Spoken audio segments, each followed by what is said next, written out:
capítulo 5, versículo 17. Primeira carta de Paulo aos Tessalonicenses, capítulo 5, versículo 17. Amém? Diz Paulo aos crentes lá de Tessalônica: orai sem cessar. Amém? Orai sem cessar. Nós temos aqui esse contexto, esse texto, o qual está inserido em um contexto, Paulo aconselhando, colocando alguns preceitos para a igreja que se encontrava ali em Tessalônica. E dentre esses conselhos, Paulo vai dizer para eles: orai sem cessar. Amém, irmãos? E essa é a versão revista atualizada. A versão contemporânea vai dizer para nós: orem o tempo todo. Na nova versão transformadora diz para nós o seguinte: nunca deixe de orar. Então Paulo traz um conselho para os crentes ali de Tessalônica, como também para todos nós: orai sem cessar. E então a oração é um desses conselhos que Paulo vai colocar aqui do versículo 12 até o versículo 22, aqui do capítulo 5, da sua primeira carta aos Tessalonicenses. E Paulo desejava que essa igreja fosse uma igreja incessante em relação à oração, que eles viessem a ter uma vida de oração constante. Então Paulo vai aconselhar esses irmãos a se agarrarem a Deus em meio a todas as circunstâncias, em meio a todas as situações de tribulações, de adversidades, como nós podemos ver aqui no capítulo 3.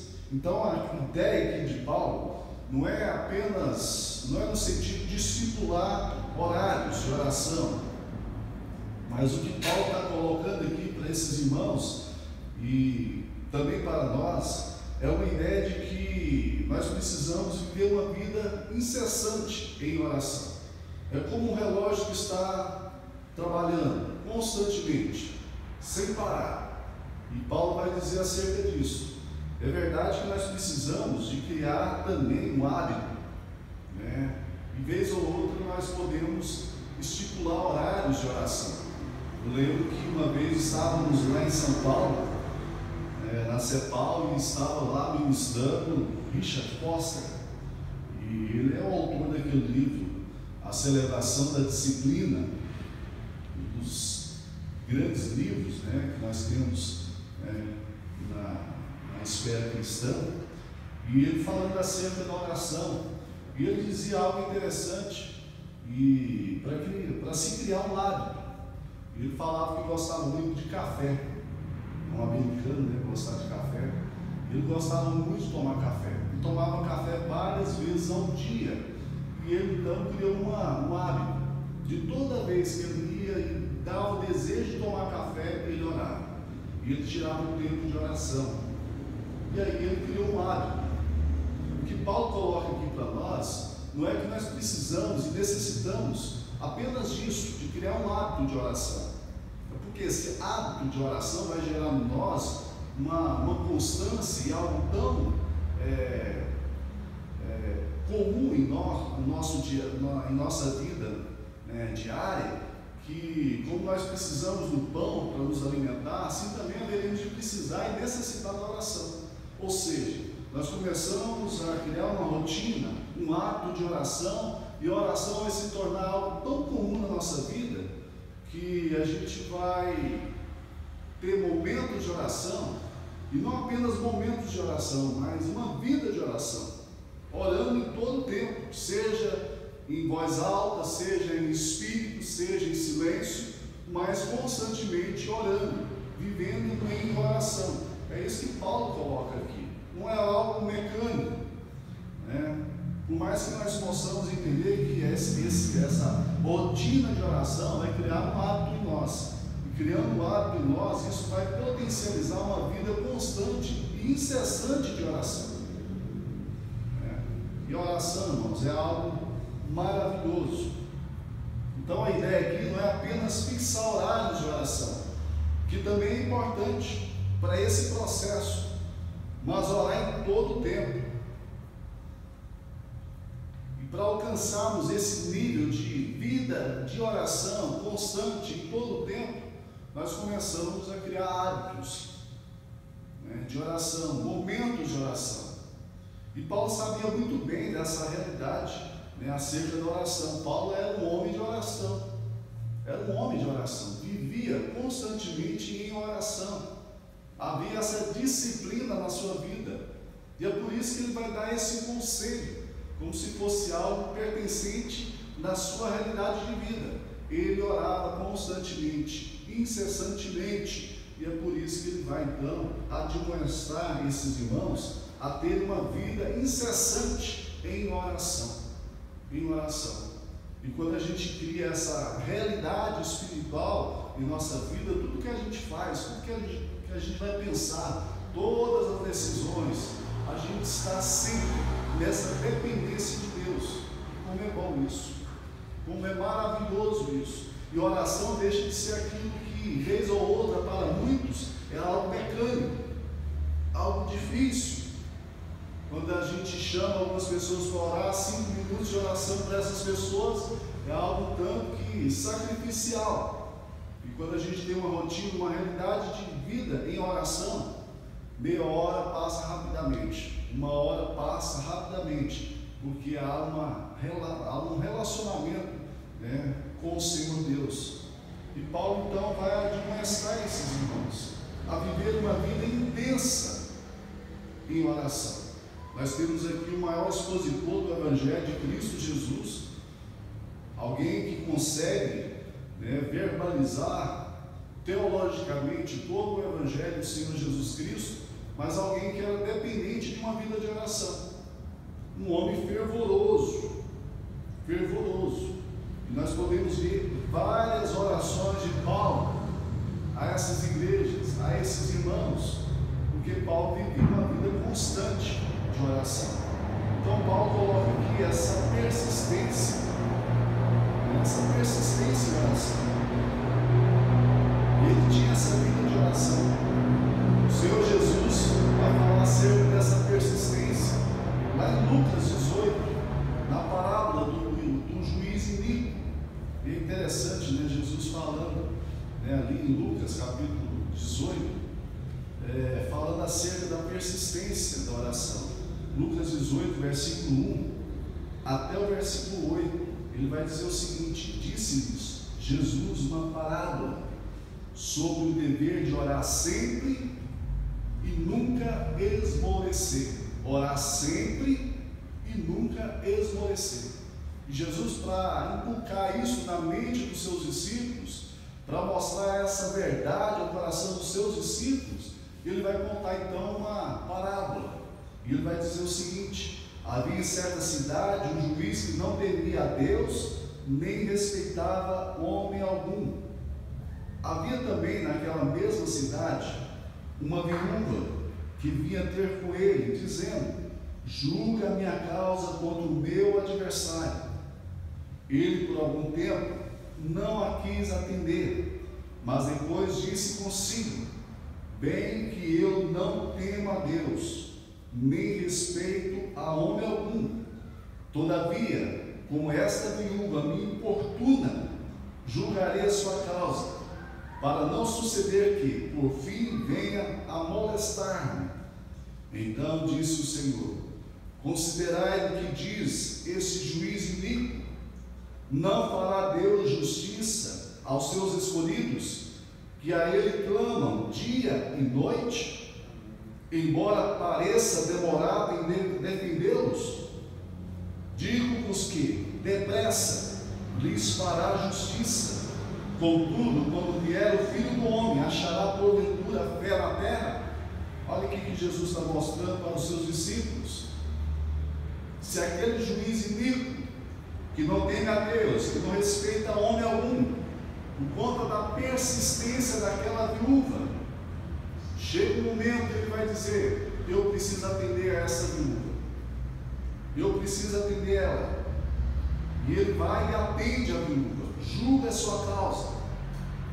Porventura não faria Deus muito mais do que esse juiz iníquo, quando seus filhos estão clamando dia e noite, e aí a gente vê aqui Jesus colocando essa questão não apenas da persistência, mas da constância, ou seja, 24 horas, a todo tempo, a todo momento, incessantemente, persistentemente, mostrando para nós, irmãos, que nós temos uma arma poderosa, que é a oração. E a oração tem poder. A oração abre as comportas dos céus. A oração traz a realidade dos céus para a terra. A oração traz à existência aquilo que ainda não existe na esfera humana, mas que já é real, uma realidade dos céus. E a oração é uma arma poderosa que nós temos.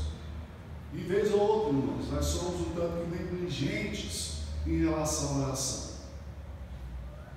E o Senhor, Deus Todo-Poderoso, nos chama, nos conclama, conforme o texto que nós lemos aqui. Paulo dizendo a esses irmãos lá de Tessalônica: orai sem cessar, orai incessantemente, a todo tempo, a todo instante, a todo momento, porque nós somos peregrinos nessa terra, e nós precisamos entender que nós precisamos e carecemos de estarmos ouvindo a voz de Deus em nossos corações. Então, o que nós podemos ver aqui, Jesus falando e dando ênfase à questão da oração, mostrando que nessa figura dessa viúva e desse juiz, que a oração, a persistência em oração, de orar sempre, nunca esmorecer, traz resultados a cada um de nós. Traz resultados. Vez ou outra nós somos tendenciosos a deixarmos de orar por algumas questões que estão um tanto que demorando, um tanto que tardias para nós. Pensamos que Deus não vai agir, Deus não vai fazer mais. Já se passou muito tempo e parece que Deus não está um tanto que preocupado ou se importando com essas questões nossas. Mas o Senhor Jesus coloca muito claro aqui para nós que o nosso Deus haverá de julgar a nossa causa, haverá de responder a cada um de nós, porque Ele é um bom Pai, um bom Deus. E se a gente fosse dar aqui oportunidades aqui nessa noite, de muitas experiências, nós teríamos aqui inúmeras experiências de orações respondidas, de orações que foram ouvidas pelo Senhor, de orações que tiveram a sua resposta.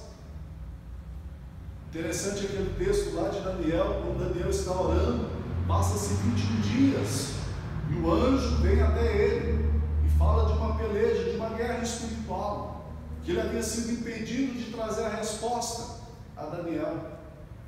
Deus ouve as nossas orações, e nós temos vários exemplos de homens que tiveram uma vida incessante em relação à oração. Nós temos, por exemplo, Abraão, que foi um homem de oração. Abraão foi um homem um tanto que falho, porque a gente pode perceber a sua fé em um processo crescente, porque ele era pagão, mas o que vemos na sua caminhada de vida cristã, por mais que vez ou outra ele tinha suas fragilidades, que Abraão era um homem de oração. Um homem de oração. Quando ele intercede por Sodoma, pelos homens de Sodoma, pensando em Ló, seu sobrinho, nós podemos ver ali ele intercedendo incessantemente, para que Deus não viesse exterminar a todos que estavam ali. E aí a gente vê Deus poupando, Ló e a sua casa, mediante a intercessão de Abraão. Nós podemos ver em Moisés um intercessor, um poderoso intercessor. No Egito, na questão das pragas, ele intercedendo pelo povo de Deus. Nós podemos ver ele no deserto, intercedendo pelo povo, quando o povo se rebela contra o Senhor Deus, com a notícia lá dos 10 espias, aquela má notícia que eles trazem, por conta da incredulidade do coração deles, e Deus então resolve exterminar a todos. Moisés então vai interceder pelo povo, O que dirá o povo, as nações, acerca de ti, ó Senhor? O Senhor tirou eles do Egito para os matar no deserto. E aí Deus ouve, porque Deus queria começar tudo com Moisés. Vou acabar com tudo e começo contigo. Está tudo resolvido, Moisés. Está pronto. E aí Moisés vai interceder pelo povo. E Deus então não emplaca a sua total ira contra aquelas pessoas. Nós podemos ver o profeta Elias, homem de oração. Tiago vai falar acerca de Elias, homem como nós, simples, homem sujeito, né, às fragilidades humanas, mas que orou e Deus ouviu a sua oração, não mandando chuva e depois mandando chuva. Nós podemos ver o profeta Eliseu, um homem de oração. Nós falávamos no domingo agora, o profeta Eliseu fazendo algumas orações e Deus respondendo às suas orações. Quando ele ora para que Deus tire as escamas dos olhos do seu servo que estava ali vendo somente o exército inimigo, e aí Deus tira aquelas escamas e aquele moço pode ver carros e cavalos de fogo ao lado de Eliseu e dele. Quando ele ora para que Deus gerasse cegueira nos olhos de toda aquela tropa que estava diante dele, Deus faz conforme o pedido do profeta. E quando ele está ali com aquela tropa em Samaria, dentro de Samaria, e pede ao Senhor: Senhor, agora faça com que eles enxerguem. E aí eles voltam a ver, e o profeta Eliseu vai dar comida, bebida para eles, eles voltam em paz, e há tempo de paz naquele tempo. Nós podemos ver também Davi, um homem de oração. Salmos é exemplo disso. Muitos dos salmos que Davi escreveu são orações, são cânticos e orações. Nós podemos ver Ezequias, um rei de oração, um homem de oração. Nós podemos ver Esdras, um reformador, mas que tinha uma vida de oração. Nós podemos ver Neemias, um líder e restaurador, um homem de oração. Nós podemos ver Daniel, um prisioneiro, mas um homem de oração, que orava 3 vezes ao dia. E quando ele, em um certo momento de perseguição, continua com a sua vida de oração, ele então é perseguido. Nós podemos ver vários exemplos nas Escrituras. Paulo, um homem de oração. O próprio Senhor Jesus, modelo maior de uma vida de oração. Quantas e quantas vezes Jesus se retirou sozinho para ter um momento de oração? Quantas vigílias da noite Jesus tirou para estar com o Pai em oração? Jesus é o maior exemplo nosso de uma vida de oração. O Filho de Deus que tinha uma vida de oração, que tinha uma constância, uma vida incessante em oração, ao ponto de dizer: a minha comida e a minha bebida é fazer a vontade do Pai. Havia uma dependência do Senhor Jesus em relação ao Pai, e havia uma vida de oração. Então nós temos vários exemplos de oração, e nós podemos ver alguns exemplos de uma vida de oração. Por exemplo, o texto lá de Neemias capítulo 1, vamos abrir a Bíblia lá. Neemias capítulo 1, versículo 4. Nós temos aqui uma linda oração, porque Neemias recebe a notícia acerca de Jerusalém e acerca dos seus compatriotas. E a notícia que Neemias recebe é uma notícia triste, muito triste. E nós vamos ver uma reação de Neemias. E essa reação dele, mediante a notícia que é dada a ele, é de oração. Diz o texto para nós aqui no versículo 4, do livro de Neemias, no capítulo 1: tendo eu ouvido essas palavras, assentei e chorei e lamentei por alguns dias. Estive jejuando e orando perante o Deus dos céus. E aqui no versículo 5 até o versículo 11 a gente vai ver o teor dessa oração. Olha o teor dessa oração. E disse: ah, Senhor, Deus dos céus, Deus grande e temível, que guardas a aliança e a misericórdia para com aqueles que te amam e guardam os teus mandamentos.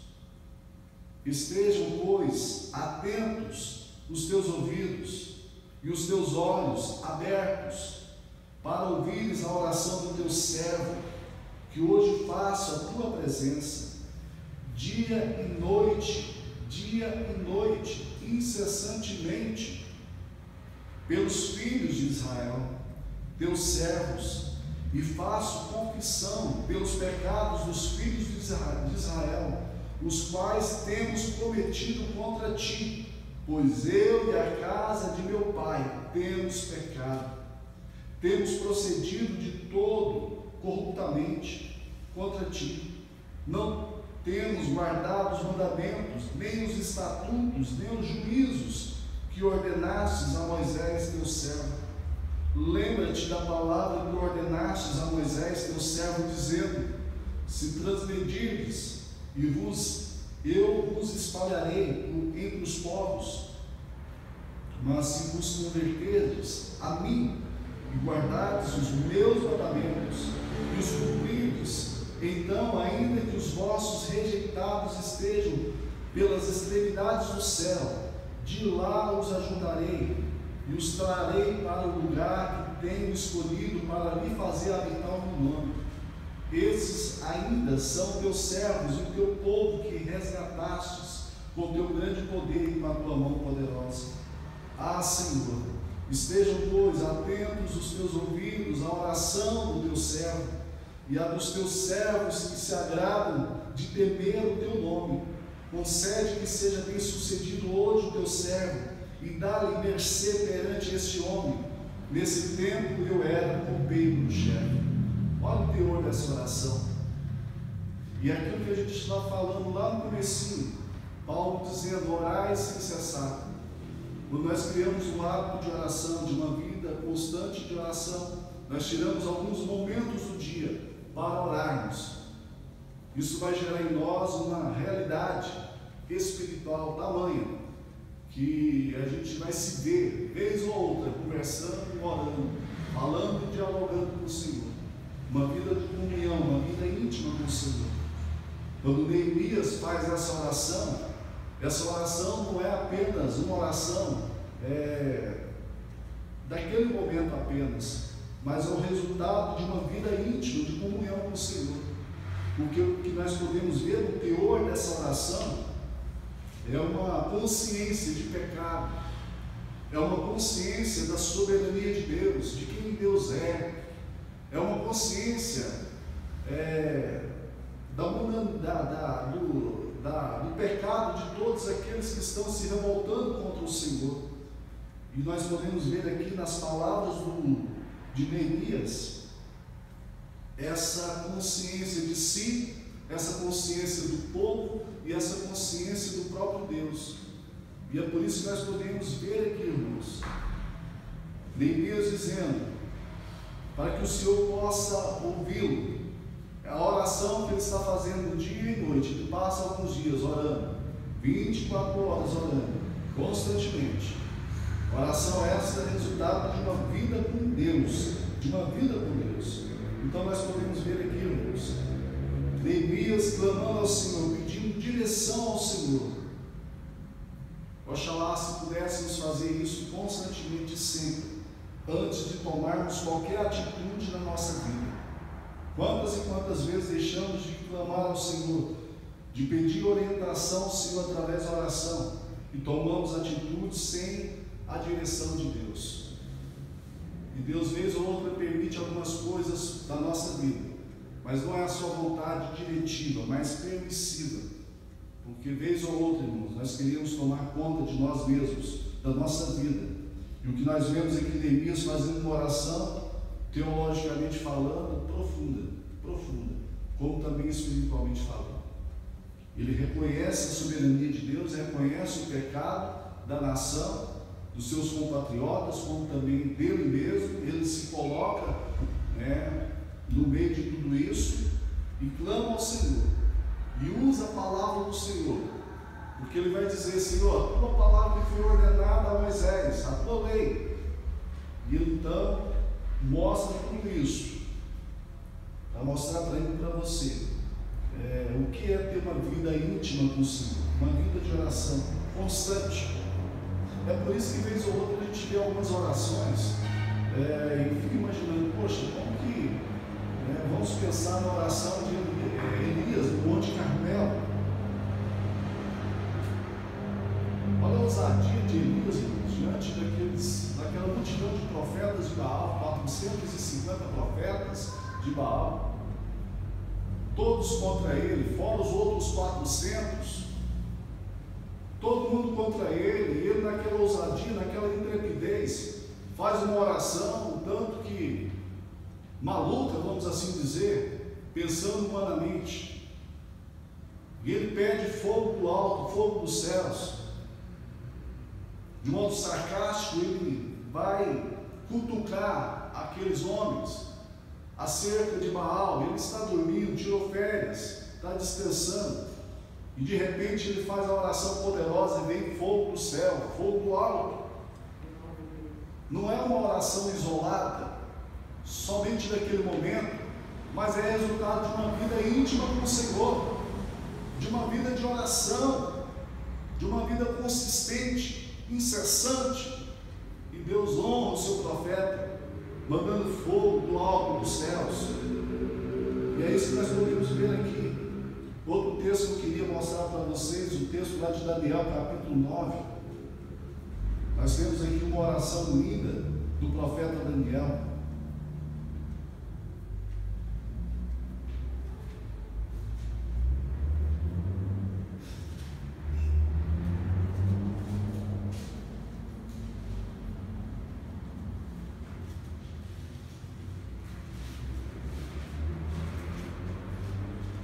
Daniel capítulo 9,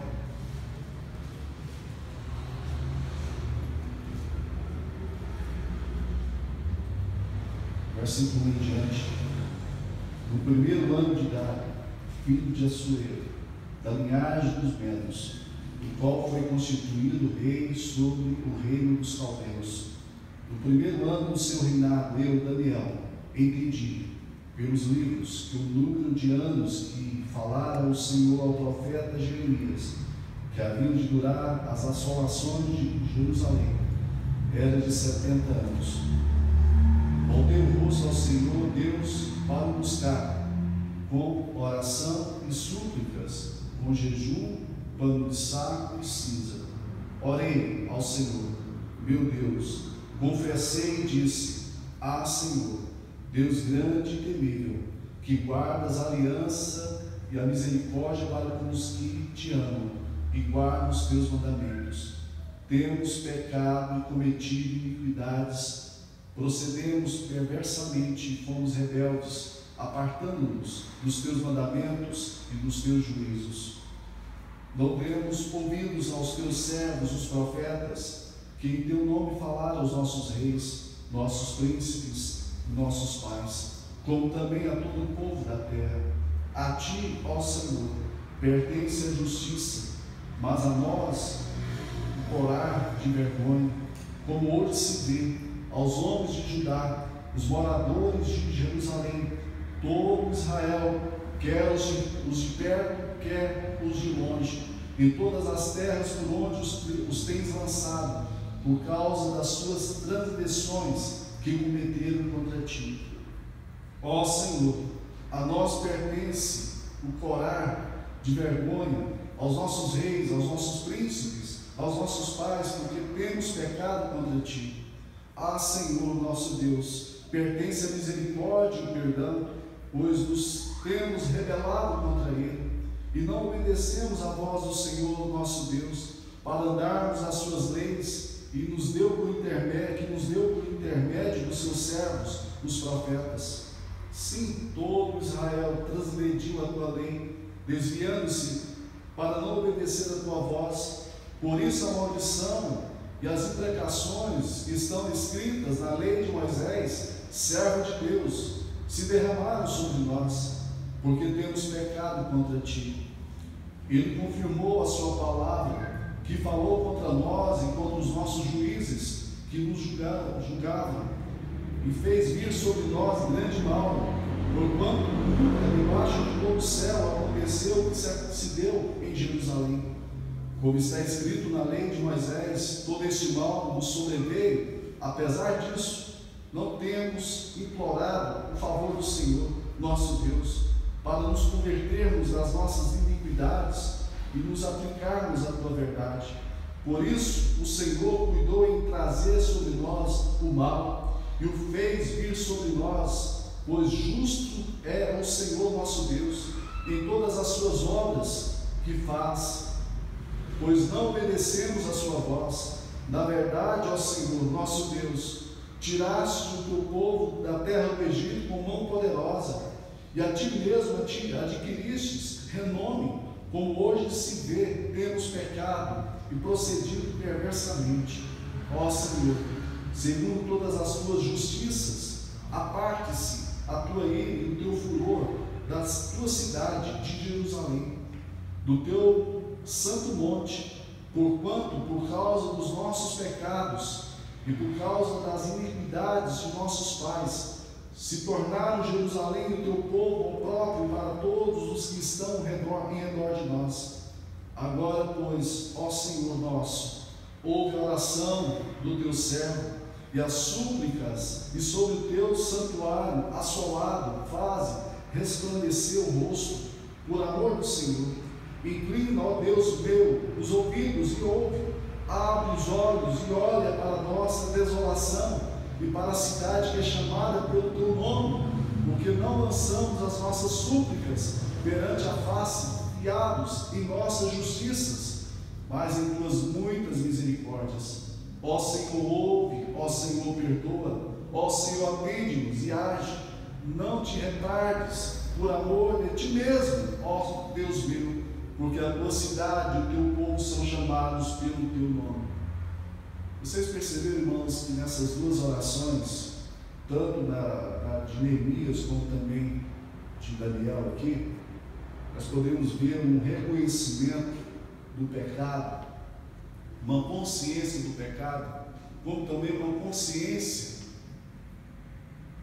dos atributos de Deus, da soberania de Deus, da grandeza de Deus, do poder de Deus, da onisciência de Deus, de tudo aquilo que Deus é. Nós podemos ver nessas duas orações a humildade do coração desses servos, que por mais que eles não estivessem no mesmo nível de pecado como estava todo o povo, eles se colocam nessa situação, reconhecendo que todo o juízo, toda a ação de Deus para com o povo de Israel era por conta do pecado, mostrando para mim e para você que quanto mais temos uma vida de oração, mais reconhecemos quem somos e mais reconhecemos quem Deus é, mais percebemos as nossas mazelas e mais percebemos a grandeza de Deus. Por isso que a oração não muda Deus, mas muda cada um de nós, muda a nossa consciência acerca de nós e a nossa consciência acerca de Deus, muda a nossa percepção do mundo, muda os nossos direitos. É interessante que o profeta Daniel diz aqui: Senhor, mediante a justiça do teu nome, do teu próprio amor, não por nós, mas é o teu amor para consigo mesmo, a tua justiça. É isso, Senhor. Nós não estamos confiados em nossas justiças, mas em tuas misericórdias. Senhor, ouve, ó Senhor, perdoa, ó Senhor, atende-nos e age, e não te retardes por amor de nós, não, por amor de ti mesmo, por amor de ti mesmo, ó Deus meu, ó Deus meu, porque a tua cidade e o teu povo são chamados pelo teu nome. Amém, irmãos? Muda tudo. Muda tudo. E quanto mais tivermos uma vida incessante de oração, os nossos pedidos, os nossos desejos, tudo vai mudar. Tudo muda. A gente deixa de orar por coisinhas pequenininhas, do nosso interesse egoísta, e a gente começa a orar por aquilo que de fato devemos orar. Uma outra oração interessante, a oração de Jonas. Abre sua Bíblia lá no livro de Jonas, capítulo 2. Uma oração tanto estranha, né? Uma oração dentro de um peixe. Pensa no desespero desse homem. Pensa no lugar um tanto estranho de estar.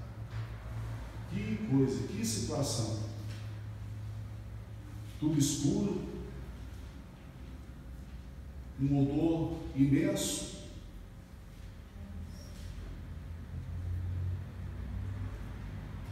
Humanamente falando, parece que quase impossível uma situação como essa, né? Mas Jonas se encontra dentro de um peixe, mediante a ação de Deus, por conta do seu pecado, por conta da sua desobediência. O Senhor manda ele ir para Nínive e ele vai para outro lado. Diz o texto aqui, irmãos, no capítulo 2 de Jonas: então Jonas, no ventre do peixe, orou ao Senhor seu Deus e disse: da minha angústia clamei ao Senhor, e ele me respondeu. Do ventre do abismo gritei, e tu me ouviste a voz. Pois me lançastes no profundo, no coração dos mares, e a corrente das águas me cercou. Por todas as tuas ondas e as tuas vagas passaram por cima de mim. Então eu disse: lançado estou de diante dos teus olhos, tornarei porventura a ver o teu santo templo? As águas me cercaram até a alma, o abismo me rodeou, e as algas se enrolaram na minha cabeça. Desci até os fundamentos dos montes, desci até a terra, cujos ferrolhos se correram sobre mim para sempre. Contudo fizeste subir da sepultura a minha vida, ó Senhor meu Deus. Quando dentro de mim desfalecia a minha alma, eu me lembrei do Senhor, e subiu a ti a minha oração. No teu santo templo, os que se entregam à idolatria vã abandonam aquele que lhes é misericordioso. Mas com a voz do agradecimento eu te oferecerei sacrifício. O que voltei pagarei. Ao Senhor pertence a salvação. Falou, pois, o Senhor ao peixe, e este vomitou a Jonas na terra. Jonas termina sua oração, Deus fala ao peixe, e o peixe vomita Jonas na terra. E que oração, irmãos, de arrependimento, de reconhecimento do seu estado, da sua situação degradante. Que desespero, irmãos. Se está sobre as águas, debaixo das águas, já é algo terrível. Imagina estar dentro de um peixe, de um imenso peixe, em uma situação de morte. E nesse lugar, nesse ambiente obscuro, Jonas levanta a sua voz, clama ao Senhor, e o Senhor ouve, e o Senhor atende a sua oração, mostrando para nós, irmãos, como é maravilhoso podermos servir esse Deus, mesmo sendo nós quem somos, mesmo uma vez ou outra estando errados. Deus vem ao nosso encontro e socorre a cada um de nós, mediante a sua infinita misericórdia. Nós podemos orar, irmãos, clamar ao nosso Deus, e Ele está pronto a nos ajudar, a nos socorrer. Nós vemos aqui alguém desobediente, alguém que estava sendo recebendo as consequências dos seus erros, mas mediante a misericórdia de Deus, esse homem vai orar, vai clamar, e Deus vai ouvir a sua oração. Paulo vai fazer uma oração interessante em Efésios, capítulo 3.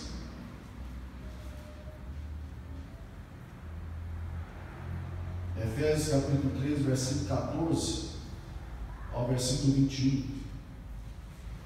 Olha a oração de Paulo aos crentes de Éfeso. Efésios capítulo 3, versículo 14 em diante. Por essa causa, me ponho de joelhos diante do Pai,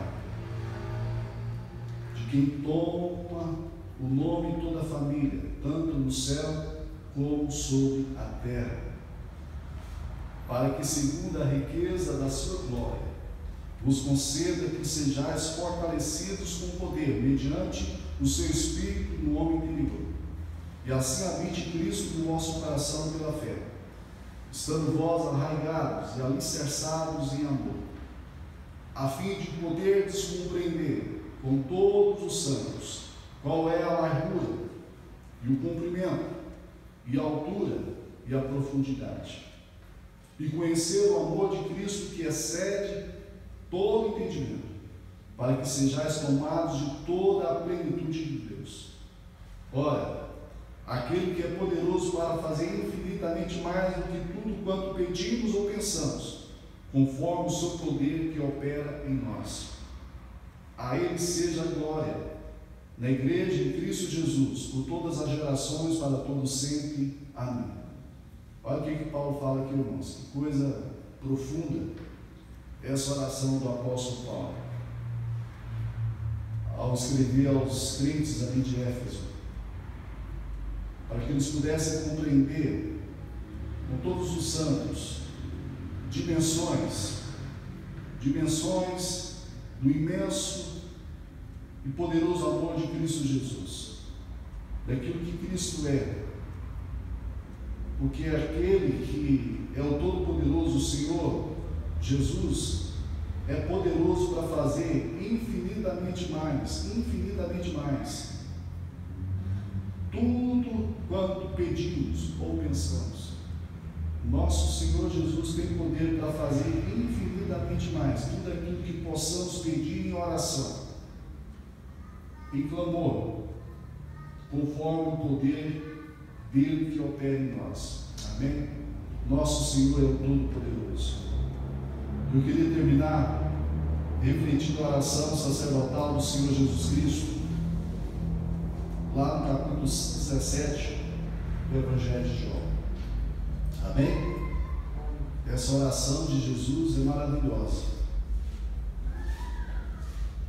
João capítulo 17 diz para nós o seguinte: tendo Jesus falado essas coisas, levantou os olhos ao céu e disse: Pai, é chegada a hora, glorifica a teu Filho, para que o Filho glorifique a ti, assim como lhe conferiste autoridade sobre toda a carne, a fim de que ele conceda a vida eterna a todos os que lhe deste, e a vida eterna é esta, que te conheçam a ti, o único Deus verdadeiro, e a Jesus Cristo, a quem enviaste. Eu te glorifiquei na terra, consumando a obra que me confiastes a fazer. Agora, glorifica-me, ó Pai, contigo mesmo, com a glória que eu tive junto de ti antes que houvesse mundo. Manifestei o teu nome aos homens que me deste no mundo. Eram teus. Tu me confiastes a cada um deles, e eles têm guardado a tua palavra. Agora eles reconhecem que todas as coisas que me tens dado provêm de ti, porque eu lhes tenho transmitido as palavras que me deste, e eles as receberam, e verdadeiramente conheceram que saí de ti e creram que tu me enviaste. É por eles que eu rogo, não rogo pelo mundo, mas por aqueles que me deste, porque são teus. Ora, todas as minhas coisas são tuas, e as tuas coisas são minhas, e neles eu sou glorificado. Já não estou no mundo, mas eles continuam no mundo, ao passo que vou para junto de ti. Pai Santo, guarda-os em teu nome, que me destes, para que eles sejam um, assim como nós.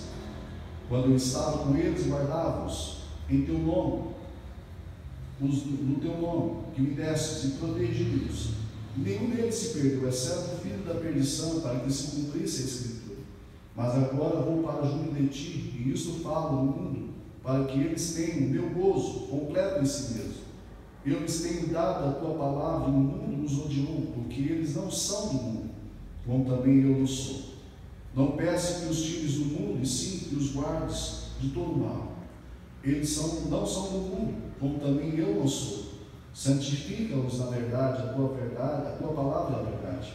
Assim como tu me enviastes ao mundo, também eu os enviei ao mundo.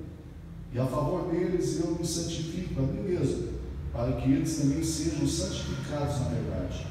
Não rogo somente por esses, mas também por aqueles que vierem a crer em mim, por intermédio da tua palavra, a fim de que todos sejam um, como és tu, ó Pai, em mim e eu em ti. Também sejam eles em nós, para que o mundo creia que tu me enviaste. Eu lhes tenho transmitido a glória que me tens dado, para que sejam um como nós o somos, eu neles, tu em mim, a fim de que sejam aperfeiçoados na unidade, para que o mundo conheça que tu me enviastes e nos amastes, como também amaste a mim. Pai, a minha vontade é que onde eu estou, estejam também comigo os que me destes, para que vejam a minha glória, que me conferistes, como porque me amastes antes da fundação do mundo. Pai justo, o mundo não te conheceu, eu porém te conheci, e também esses compreenderam que tu me enviastes, e lhes fiz conhecer o teu nome, e ainda farei conhecer, a fim de que o amor com que me amastes esteja neles e eu neles. Amém? Que oração poderosa, maravilhosa é essa do Senhor Jesus por cada um de nós, por cada um de nós. Meus irmãos, que possamos crescer em oração, porque uma das armas mais poderosas que nós temos na vida cristã se chama oração. Oração. Amém? Que possamos usufruir, instrumentalizar essa oração, essa arma poderosa de oração em nossa vida, na nossa jornada, na nossa caminhada de fé. Eu tenho cobrado de mim mesmo uma vida mais intensa em oração. E nós precisamos buscar mais e mais e mais ao Senhor Deus. Porque quanto mais vida de oração tivermos, mais consciência teremos de nós mesmos e mais consciência teremos de quem é o Senhor. Amém? Que Deus possa nos abençoar mediante a sua santa e poderosa palavra nessa noite.